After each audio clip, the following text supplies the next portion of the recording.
Hope everyone's having a good day. So I came across an article, and it's from a CDL school, and talked about something that I have been talking about.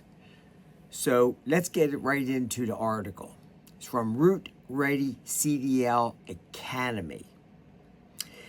Titled CDL Schools Red Flags. Why the vehicle you train in really matters. Dated May 8, 2025. So, when researching CDL schools, most prospective students focus on things like cost, class schedules, and how fast they can get a license. These are all important, but there's one critical factor that often gets overlooked. What kind of vehicle will you actually be trained and tested in? It might sound like a technicality, but the type of vehicle a school uses is one of the biggest indicators of its credibility, ethics, and quality of education that you will receive. If you're not careful, you can end up with a license, but not the skills, confidence, or job readiness to go with it. To grow in problem, schools using light-duty trucks and pup trailers. That's a problem that the article's going into. There's a trend in the CDL world that shall concern every future truck driver.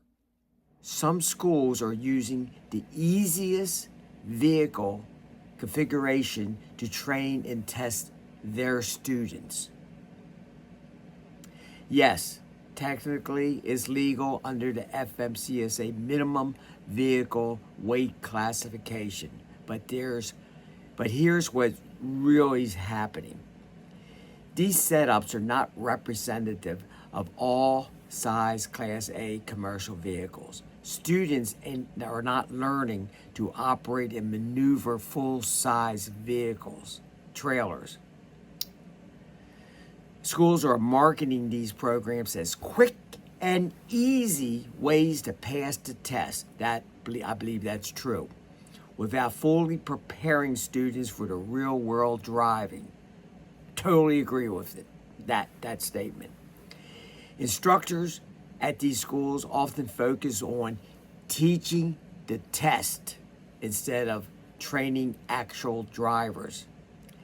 These vehicles may look like an easy path, but they are not the way, or they are not what employers expect or accept in the industry. That is true. Some big mega companies or some companies says, I don't want any students from your school because you don't have a sleeper tractor in your system and you only have pups and things like that. If we see your student from your school come in, we're not going to accept that application, and it happens. So what is a representative vehicle? The FMCSA defines a representative vehicle as one that actually reflects the commercial vehicle class you're testing for. But the definition is minimum base and not quality base. That's where things get murky. A true representative vehicle for a Class A training should include a full tractor-trailer combination, air brakes, a manual transmission if you want to avoid the automatic restriction. A vehicle that mirrors the challenges that you'll face on the road, wide turns, reduced visibility, weight distribution, etc. Some schools technically they meet the minimum definition but fail to meet the real world expectations. Why it matters is more than what you think. One, safety is at stake. Drivers who are trained in undersized, unrealistic vehicles are not adequately prepared to handle actual commercial equipment that puts you, the future co-workers, your future co-workers, and everyone else on the road at risk. Would you want to share the highway with a driver who has never operated a big rig? Neither do trucking companies or the public. So when you go to a trucking companies, it puts them at a disadvantage for the trainers. All of a sudden, they become the brand new CDL school, starting from the bottom up, where other students come into the trucking companies when they are really the ones who are going to train you how to drive. And students are coming in from a CDL school who are operating full-size vehicles, or at least a 48, 40, and you also have sleeper tractors in the program. They can easily work with these students. Students who don't have this are at a disadvantage compared to other CDL students come from other schools who are going to the mega carrier or to a trucking company. They already have a baseline and they're going to just move up in their training. Your license could be restricted if you train in a vehicle with automatic transmission, no air brakes, lightweight, unusual trailer configurations.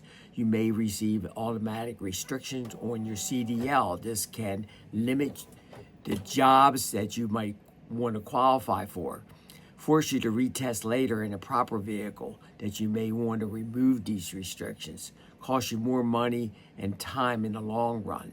May be true. Employers will notice. A good employer expects real-world equipment experience. Drivers who can handle air brakes, tight back-in situations, and heavy loads. A CDL earned through legitimate hands-on training. In short, they can spot a paper driver immediately and they will not hire them. And that may be true, may not be true. It all depends on your CDL instructor and how well you're trained. Ethical training matters. You deserve a school that's committed to, now the school is pushing their CDL schools over other schools. But let's go on. Teaching you the skills, not just how to pass a test. Investing in real equipment. Preparing you for the work safety and that your confidence in what you're doing. A school that cuts corners on equipment is likely cutting corners elsewhere, other places, whether it's instructional, safety, or student support. What you ask before you enroll. This is which questions they say that you should ask before you enroll in a CDL school. What type of vehicles will I be training in? Is it a full-size trailer with air brakes? Will my license have any restrictions on the equipment? How many hours behind the wheel experience will I get? That's important. That is important. Ask that question. Does your students get hired by major companies, carriers, or companies? A quality training provider will be transparent and proud of these standards. More than happy to answer them. Also, you probably want to ask, do you have lifetime job placement? So if I lose one job, can I come back to you and get another job? That's not in this article, but that's important to ask too. So you deserve the best. So that now you say Dry Point CDL Academy is a private CDL training provider in Colorado. We don't train the public, but we do care deeply about evaluating safety standards and protecting future drivers. That's why we speak out when we see industry practices that harm students and put lives at risk. A CDL isn't a license, is a serious responsibility and long-term commitment to compliance. Choose a school whose values reflect the standards you intend to uphold. So I'm not trying, I guess in a way I'm advertising for that school. I didn't mean to advertise for them. I don't usually pick and choose CDL schools. There's one or two that I might talk about because I really believe in that particular CDL school, but the article I felt was important to read to you and for you to make up your own mind about your CDL future and which kind of school you want to go to. See you on the next run. Be safe out there.